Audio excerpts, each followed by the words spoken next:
শুরু দেন ইনশাল্লাহ। হ্যাঁ, সুপ্রিয় শিক্ষার্থীবৃন্দ, আমি মোহাম্মদ সাইফুল ইসলাম, সহকারী অধ্যাপক, সমাজবিজ্ঞান বিভাগ, মকামপুর মহিলা ডিগ্রি মহাবিদ্যালয়। শিক্ষার্থীবৃন্দ, আজকে যে কনসেপ্ট নিয়ে আলোচনা করব তা হলো পরিবার এবং বাংলাদেশের পরিবারের ধরন থেকে। আজকের আলোচনা থেকে যা জানতে পারবে তা হলো পরিবারের ধারণা ব্যাখ্যা করতে পারবে, পরিবার সম্পর্কে বিভিন্ন সামাজিক সংজ্ঞা ব্যাখ্যা করতে পারবে এবং বাংলাদেশি পরিবারের ধরন ব্যাখ্যা করতে পারবে। শিক্ষার্থীবৃন্দ, আমরা জানি পরিবার হচ্ছে সমাজের মৌলিক এবং ক্ষুদ্রতম সামাজিক সংগঠন। এই সংগঠন থেকেই মানব জাতি বিকাশ লাভ করেছে এবং পরিবারের রূপকাঠামো, সেই সাথে সমাজের অগ্রগতি এবং পরিবারের রূপকাঠামো পরিবর্তন করেছে। মূলত নরনারী যৌন জীবনকে কেন্দ্র করেই গড়ে উঠেছে পরিবার। কেননা পরিবারই মানব শিশুর জন্ম, সেখানেই তার লালন পালন, তার প্রাথমিক শিক্ষা, বয়োবৃদ্ধি, ব্যক্তিত্বের গঠন এবং সামাজিক ক্রিয়াকর্মের অধিকাংশই পরিবারকে কেন্দ্র করে। আর সে কারণে সমাজবিজ্ঞানীরা পরিবারের পঠন পাঠ্যক্রম সর্বাধিক গুরুত্ব আরোপ করেছেন। তো সাধারণত পরিবার বলতে আমরা বুঝি এমন একটি ক্ষুদ্র সামাজিক সংগঠন যা দ্বারা পুরুষ এবং স্ত্রীলোক যুক্তিযুক্তভাবে একতাবদ্ধ হয়ে সন্তান প্রসবের সুযোগ পায় এবং রক্ত সম্পর্কের মাধ্যমে পরস্পরের বন্ধনে আবদ্ধ হয়। অনেকের মতে পরিবার হলো যৌন সম্পর্ক দ্বারা গঠিত একটি নির্দিষ্ট জোট যা সন্তান জন্মদান ও প্রতিপালনের সুযোগ প্রদান করে। তবে শিক্ষার্থীবৃন্দ, পরিবারের একক এবং সুনির্দিষ্ট কোনো সংজ্ঞা নেই, যার কারণে বিভিন্ন সমাজবিজ্ঞানী বিভিন্ন দৃষ্টিকোণ থেকে এই পরিবারকে সংজ্ঞায়িত করেছে। পরিবারের সংজ্ঞা প্রদান করতে গিয়ে আকবর তার ম্যারেজ অ্যান্ড ফ্যামিলি গ্রন্থে, আকবরের উল্লেখযোগ্য গ্রন্থের নাম হচ্ছে ম্যারেজ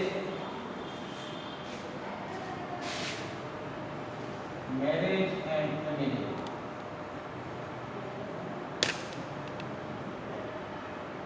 ম্যারেজ অ্যান্ড ফ্যামিলি গ্রন্থে আকবর বলেন, পরিবার হলো মোটামুটিভাবে স্থায়ী এমন একটি সংঘ যেখানে সন্তানাদি সহ অথবা সন্তানবিহীনভাবে স্বামী স্ত্রী একত্রে বসবাস করে। আমি আবারও বলছি, পরিবার হচ্ছে মোটামুটিভাবে স্থায়ী এমন একটি সংঘ যেখানে সন্তানাদি সহ অথবা সন্তানবিহীনভাবে স্বামী স্ত্রী একত্রে বসবাস করে। অর্থাৎ অকলটা বলতে চেয়েছেন তা হলো পরিবার হচ্ছে এমন একটি সংঘ যেখানে সন্তান সন্ততি থাকতেও পারে আবার নাও থাকে। তো এই প্রসঙ্গে ম্যাকাইভার এবং পেজ তাদের সোসাইটি, তাদের গ্রন্থের নাম হচ্ছে সোসাইটি গ্রন্থে বলেন, ম্যাকাইভার পেজ তাদের সোসাইটি গ্রন্থে বলেন, পরিবার হচ্ছে এমন একটি গোষ্ঠী যেখানে সুনির্দিষ্ট যৌন সম্পর্ক রয়েছে এবং সন্তান সন্ততি জন্মদান এবং লালন পালনের ক্ষেত্রে সুস্পষ্ট এবং স্থায়ী। অর্থাৎ ম্যাকাইভার যা বলতে চেয়েছেন তা হলো পরিবার হচ্ছে এমন একটি সংঘ যেখানে সুনির্দিষ্ট যৌন সম্পর্ক রয়েছে। সেখানে কিন্তু এই নির্দিষ্ট যৌন সম্পর্ক কাদের মধ্যে? এই নির্দিষ্ট যৌন সম্পর্ক হচ্ছে হাজব্যান্ড এবং ওয়াইফের মধ্যে, এবং এই সম্পর্কের বলেই তারা যৌন কাজে লিপ্ত হয় এবং সন্তানের জন্ম এবং তাদের লালন পালন করে থাকে। তো কার্ল মার্কস ইনিও পরিবারের সংজ্ঞা প্রদান করেছেন।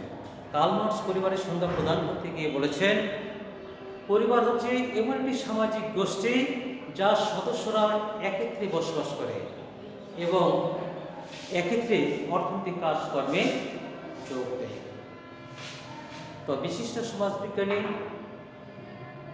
ডেভিড কপিনো তার গ্রন্থ সোসিওলজি গ্রন্থে তিনি পরিবারের সংজ্ঞা প্রদান করতে গিয়ে বলেছেন, যে ডেভিড কোপনের গ্রন্থের নাম হচ্ছে সোশিওলজি।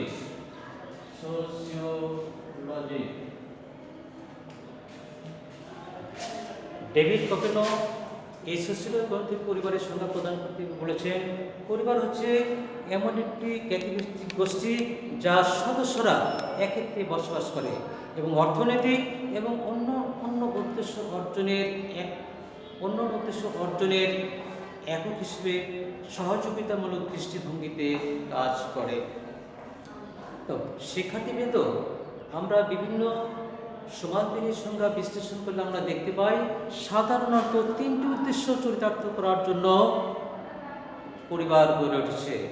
এক হচ্ছে যে যৌন বাসনা চরিতার্থ করা, দুই হচ্ছে সন্তান সন্ততির জন্মদান ও লালন পালন, তিন হচ্ছে যে অর্থনৈতিক কার্যকলাপ, খাওয়া পড়ার বন্দোবস্ত ইত্যাদি কারণ।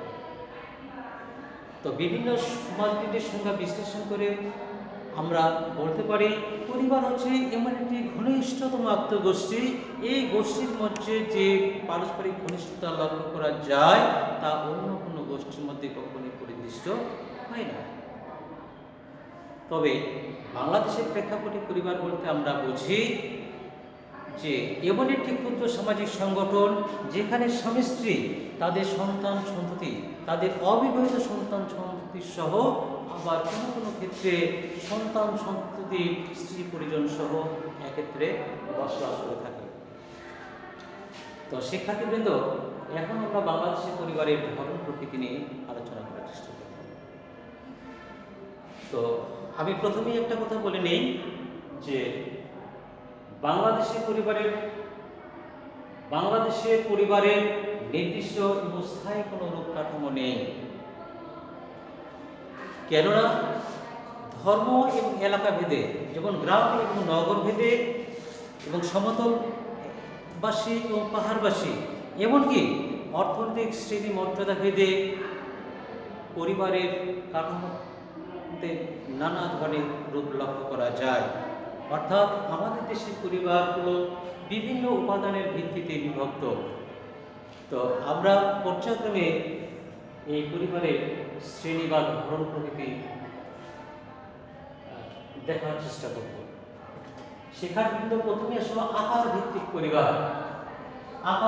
পরিবার, অর্থাৎ পরিবারের আকার কেমন হবে, ছোট না বড়, তার উপর ভিত্তি করে পরিবারকে তিনটি ভাগে ভাগ করা হয়েছে। কোনো কোনো বই দুইটি ভাগে দেওয়া আছে। আসলে আকারের ভিত্তিতে পরিবারকে তিনটি ভাগে, তাহলে আকারের ভিত্তিতে পরিবারকে কয়টি ভাগে ভাগ হয়েছে? তিনটি ভাগে ভাগ হয়েছে। এক হচ্ছে অনুপরিবার,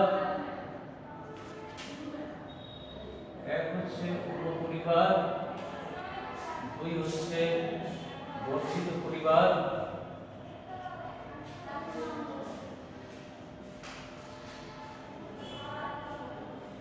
তিন হচ্ছে যৌথ পরিবার।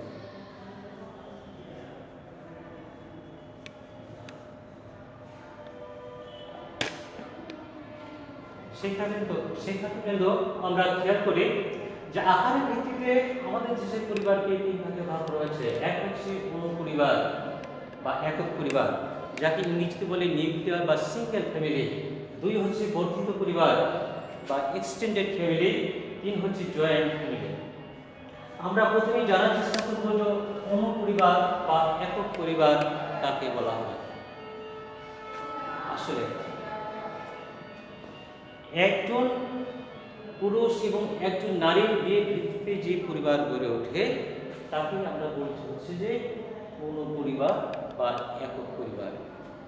আধুনিক সভ্য সমাজের সর্বত্রই এই অনুপরিবার বা একক পরিবার লক্ষ্য করা যায়। এই অনুপরিবার নগর সমাজের অন্যতম বৈশিষ্ট্য বলা যায়।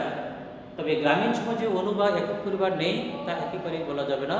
তবে গ্রামের তুলনায় নগর বা শহর সমাজে অনুপরিবারের উপস্থিতি সবচেয়ে বেশি। তো এই পরিবারে পারিবারিক শৃঙ্খলা এবং শান্তি বজায় থাকে। যেহেতু পরিবারের আকার ছোট, সেহেতু এখানে শান্তি শৃঙ্খলা বজায় থাকে। এবার আসা যাক বর্ধিত পরিবার। আসলে অনুপরিবারের বর্ধিত রূপই বলা হচ্ছে যে বর্ধিত পরিবার। আরো স্পষ্ট করে বলা যায় যে তিন পুরুষের পরিবারই হচ্ছে বর্ধিত পরিবার। অনুপরিবারে স্বামী স্ত্রী এবং স্বামী স্ত্রীর সঙ্গে তাদের অবিবাহিত সন্তানরা বসবাস করতে পারে। কিন্তু বর্ধিত পরিবারে বলা হচ্ছে যে অনুপরিবারের বর্ধিত রূপ, অর্থাৎ এখানে 3 পুরুষের পরিবারকে বলা হচ্ছে যে বর্ধিত পরিবার। 3 পুরুষ বলতে এখানে বলা হচ্ছে যে দাদা, বাবা, নাতি। তাহলে এক হচ্ছে দাদা, বাবা, নাতি। কয়টা পুরুষ হলো? 3টা পুরুষ। এই 3 পুরুষের পরিবারকে আমরা বলছি হচ্ছে যে বর্ধিত পরিবার। তো আমাদের গ্রামীণ বলো এবং নগর বলো দুটি সমাজে এই বর্ধিত পরিবারের উপস্থিতি লক্ষণীয়। শিক্ষার্থীবৃন্দ, এখন আসা যাক যৌথ পরিবার কিংবা কাকে বলে। তো আমরা জানি যখন মা, বাবা, ভাই, বোন, চাচা, চাচি, ফুফু এবং কাজিনদের নিয়ে একত্রে বসবাস করা হয়, তখনই সেই পরিবারকে বলা হয় বর্ধিত পরিবার। সেই পরিবারকে বলা হয় যৌথ পরিবার। আমরা বর্ধিত পরিবারে দেখেছি 3 পুরুষের পরিবার হচ্ছে বর্ধিত পরিবার, আর 3 পুরুষের অধিক পরিবার অর্থাৎ 4 বা ততোধিক পুরুষের পরিবারই হচ্ছে যে বর্ধিত পরিবার। এই পরিবারে মা, বাবা, ভাই, বোন, চাচা, চাচি, ফুফু এবং কাজিনরা একত্রে বসবাস করে। এই যৌথ পরিবারে মা, বাবা, ভাই, বোন, চাচা, চাচি, ফুফু, কাজিনরা একত্রে বসবাস করে। এই পরিবারকে আমরা বলছি হচ্ছে যে যৌথ পরিবার। এই যৌথ পরিবার গ্রামীণ সমাজের একটি অন্যতম বৈশিষ্ট্য। তবে শহর সমাজে যৌথ পরিবার নেই এই কথা একেবারে বলা যাবে না। তবে শহর সমাজে যৌথ পরিবার খুবই কম লক্ষ্য করা যায়। তো শিক্ষার্থীবৃন্দ, আমরা দেখলাম আকার ভিত্তিক পরিবার।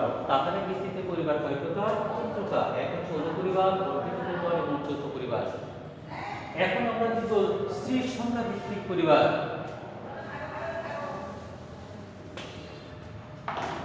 অর্থাৎ স্ত্রীর সংখ্যার উপর ভিত্তি করে পরিবারকে নির্ধারিত ভাগ করা হয়েছে। প্রথম ভাগে নাম দেওয়া হয়েছে যে এক বিবাহ ভিত্তিক পরিবার, এক বিবাহ ভিত্তিক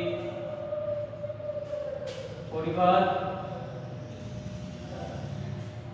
এক বিবাহ ভিত্তিক পরিবার।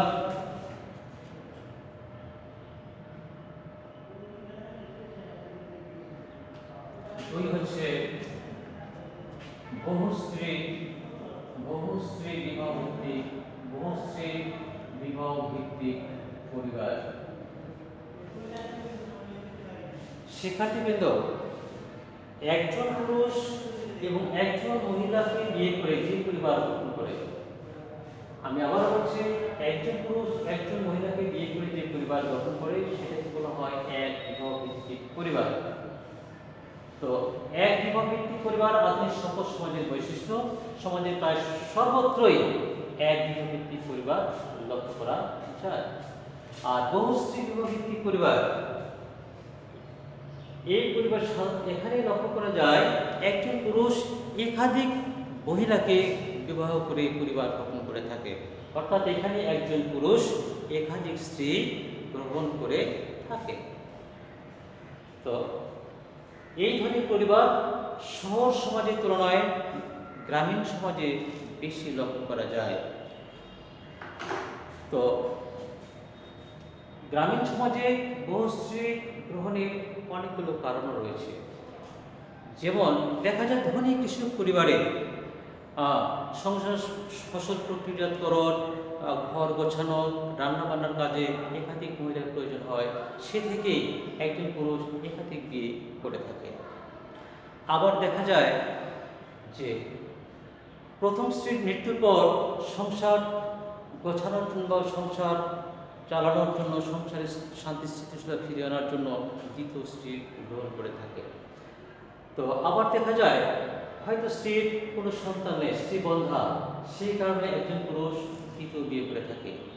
আবার দেখা যায় হয়তো কোনো সংসারে পুত্র সন্তান নাই, তাই তারা পুত্র সন্তানের জন্য আবার কী করে দ্বিতীয় বিবাহ করে থাকে।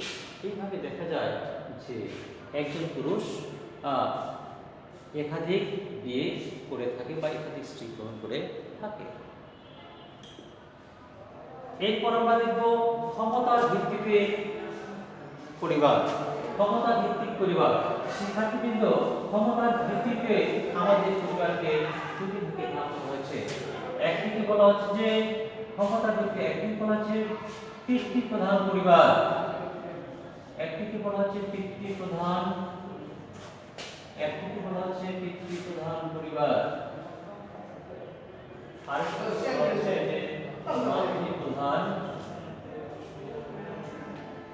মাতৃপ্রধান পরিবার।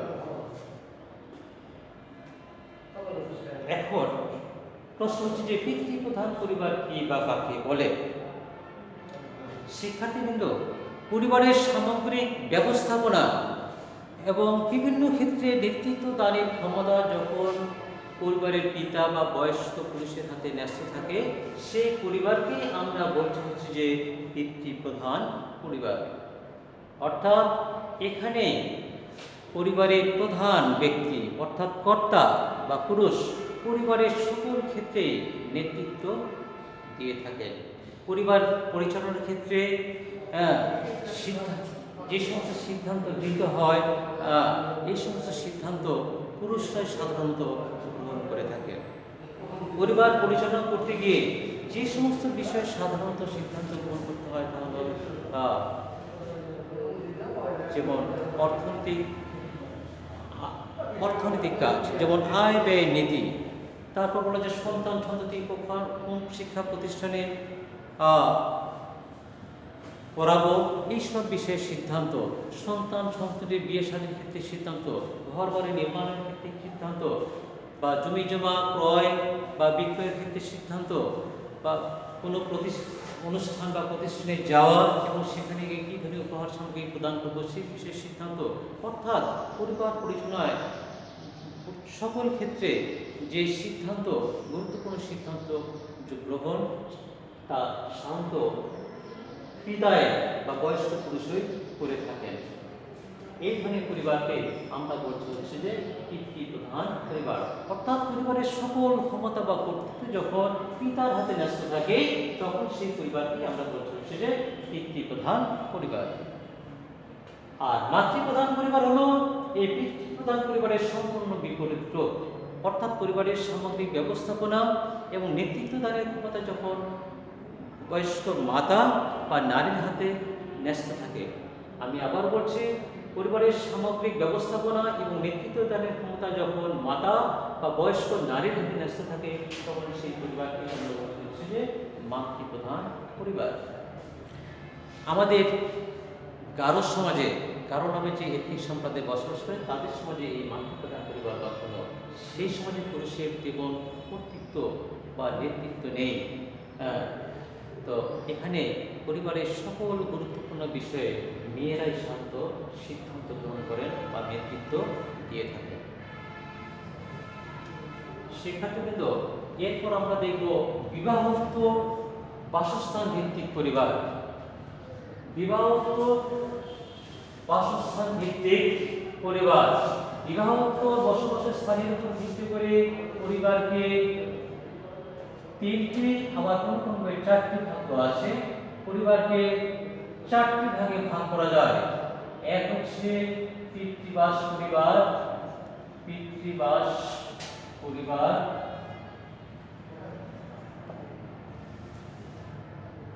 দুই হচ্ছে মাতৃবাস পরিবার, দুই হচ্ছে মাতৃবাস পরিবার। তিন হচ্ছে নয়াবাস পরিবার। চার হচ্ছে দ্বৈত পরিবার, দ্বৈতবাস পরিবার। এখন আমরা জানার চেষ্টা করব শিক্ষার্থীবৃন্দ, পিতৃবাস পরিবার কি বা কাকে বলে। অর্থাৎ বিয়ের পর নবদম্পতি যখন স্বামীর পিতার গৃহে বসবাস করে, আমি আবারও বলছি, বিয়ের পর নবদম্পতি যখন স্বামী বাবার বাড়িতে বসবাস করে, সেই পরিবারটি বলা হচ্ছে যে পিতৃবাস পরিবার। আমাদের সমাজে পিতৃবাস পরিবারই সবচেয়ে বেশি লক্ষণীয়। কি গ্রামীণ সমাজ কি নগর সমাজ? বিয়ের পর সাধারণত দেখা যায় নবদম্পতি স্বামীর বাবার বাড়িতে বসবাস করে। আর পিতৃবাস পরিবারের সম্পূর্ণ বিপরীত রূপ হচ্ছে মাতৃবাস পরিবার।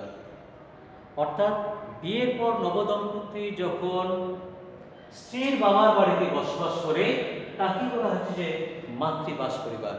মাতৃবাস পরিবারের আরেকটি নাম হচ্ছে ঘর জামাই। অর্থাৎ বিয়ের পর এখানে নবদম্পতি কি করে স্ত্রীর বাবার বাড়িতে বসবাস করে। আমাদের সমাজও এই ধরনের পরিবারের উপস্থিতি রয়েছে। এবার আসা যাক নয়াবাস পরিবার কি বা কাকে বলে তা আমরা জানার চেষ্টা করি। আসলে নয়া শব্দের অর্থ নতুন। অর্থাৎ বিয়ের পর নবদম্পতি যখন স্বামীর বাবার বাড়িও নয় আবার স্ত্রীর বাবার বাড়িও তো নয়, সম্পূর্ণ নতুন একটা জায়গায় যখন স্বতন্ত্রভাবে বসবাস করে তখন সেই পরিবারকে আমরা বলছি যে নয়াবাস পরিবার। নয়াবাস পরিবার আদিম শিল্প সমাজের বৈশিষ্ট্য। কেন দেখা যায় শিল্পায়ন এবং নগরায়নের ফলে পেশাগত কারণে কি করছে, হয়তো বাবা থেকে বিচ্ছিন্ন হয়ে সেটারা কি করছে নতুন একটি জায়গায় গিয়ে বসবাস করছে। এই ধরনের পরিবারটি আমরা বলছি হচ্ছে নয়াবাস পরিবার। এই পড়া সত্যবাস পরিবার কি বা কাকে বলে তা জানার চেষ্টা করি। আসলে বিয়ের পর নবদম্পতি যখন স্বামীর বাবার বাড়িতে নয়, স্বামীর বাবার বাড়িতে কিছুদিন এবং মায়ের বাবার বাড়িতে কিছুদিন বসবাস করে। আমি আবারও বলছি, বিয়ের পর নবদম্পতি যখন পিতার বাবার বাড়ি কিছুদিন, স্বামীর পিতার বাড়ি কিছুদিন, আবার মায়ের বাবার বাড়ি কিছুদিন বসবাস করে সেই পরিবারটি বলা হচ্ছে দ্বৈতবাস পরিবার। অর্থাৎ এখানে নবদম্পতি কি করে বিয়ের পর স্বামী বাবার বাড়ি কিছুদিন বসবাস করে আবার স্ত্রীর বাবার বাড়িতে কিছুদিন বসবাস করে। আমাদের গ্রামীণ সমাজে এই ধরনের পরিবারের উপস্থিতিও রয়েছে। শিক্ষার্থীবৃন্দ, এরপর আমরা জানার চেষ্টা করব বংশমর্যাদা এবং সম্পত্তির উত্তরাধিকার ভিত্তিক পরিবার। বংশমর্যাদা এবং সম্পত্তি উত্তরাধিকার ভিত্তিক পরিবার। তো বংশমর্যাদা এবং সম্পত্তির উত্তরাধিকারের ভিত্তিতে পরিবারকে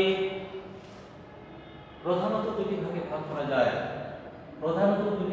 করা যায়। একটি হচ্ছে পিতৃসূত্রীয় পরিবার, একটিকে বলা হয় পিতৃসূত্রীয় পরিবার, আরেকটি বলা হয় মাতৃসূত্রীয় পরিবার। তো এখন জানার চেষ্টা করবো যে পিতৃসূত্রীয় পরিবার কি। শিক্ষার্থীবৃন্দ, সন্তান সন্ততির পরিচিতি তথা বংশমর্যাদা এবং সম্পত্তির উত্তরাধিকার যখন পিতার বংশের দিক থেকে নির্ধারিত হয় তখন সেই পরিবারকে আমরা বলছি হচ্ছে যে পিতৃসূত্রীয় পরিবার। আমি আবার বলছি, সন্তান সন্ততির পরিচিতি এবং বংশমর্যাদা এবং সম্পত্তির উত্তরাধিকার যখন পিতার বংশের দিক থেকে নির্ধারিত হয় তখন সেই পরিবারকে বলা হচ্ছে যে পিতৃসূত্রীয় পরিবার। আমাদের দেশের অধিকাংশ পরিবার মূলত পিতৃসূত্রীয় পরিবার। এবং পিতৃসূত্রীয় পরিবারের সম্পূর্ণ বিপরীত রূপটি হচ্ছে যে মাতৃসূত্রীয় পরিবার। অর্থাৎ সন্তান সন্ততির পরিচিতি তথা বংশমর্যাদা এবং সম্পত্তির উত্তরাধিকার যখন মায়ের বংশের দিক থেকে নির্ধারিত হয় তখন সেটাকে বলা হচ্ছে যে মাতৃসূত্রীয় পরিবার। তো এছাড়া আমাদের সমাজে পাত্রপাত্রী নির্বাচন ভিত্তিক পরিবারও লক্ষণীয়। পাত্রপাত্রী নির্বাচন ভিত্তিক পরিবারকেও আবার দুটি ভাগে ভাগ করা হয়েছে। আমি আবার বলছি, পাত্রপাত্রী নির্বাচন ভিত্তিক পরিবারকেও আবার দুটি ভাগে ভাগ করা হয়েছে। একটিকে বলা যে বহির্গোত্র বিবাহ ভিত্তিক পরিবার, একটিকে বলা হচ্ছে যে বহির্গোত্র বিবাহ ভিত্তিক পরিবার।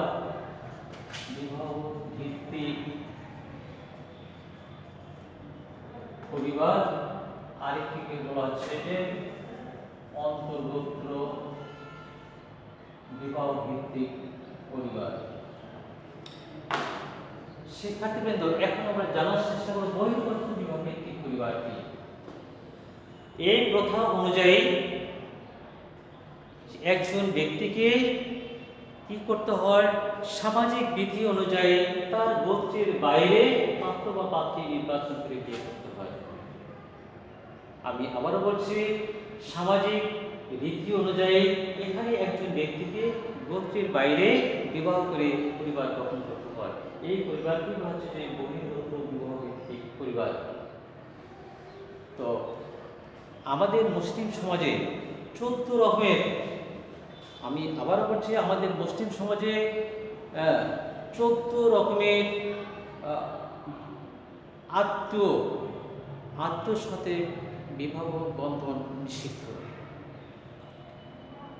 আবার হিন্দু সমাজে কাজিন বিবাহ নিষিদ্ধ।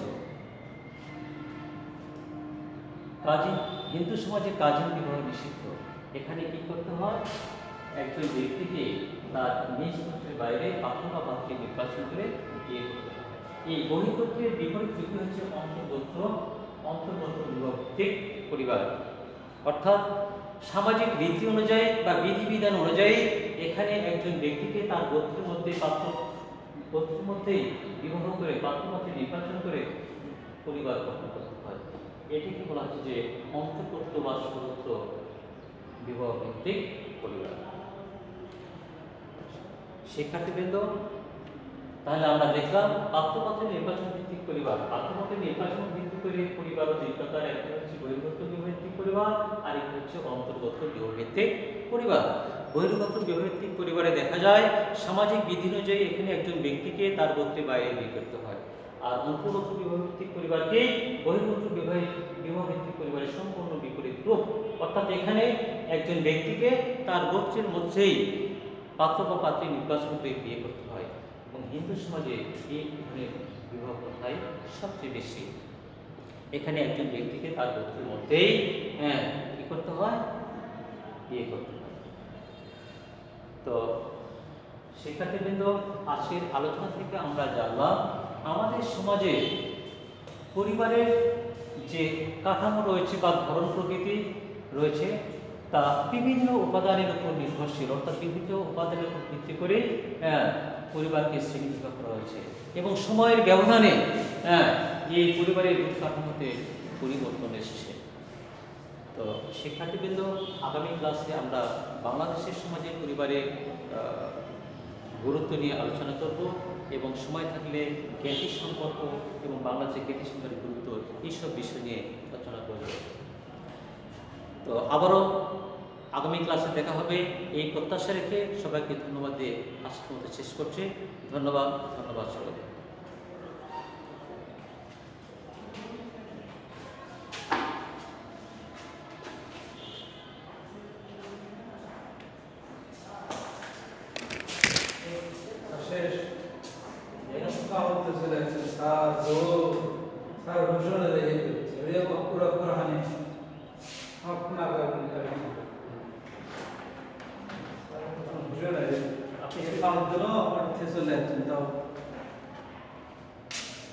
এটাই তাহলে বেসা ওটা আনতে তাই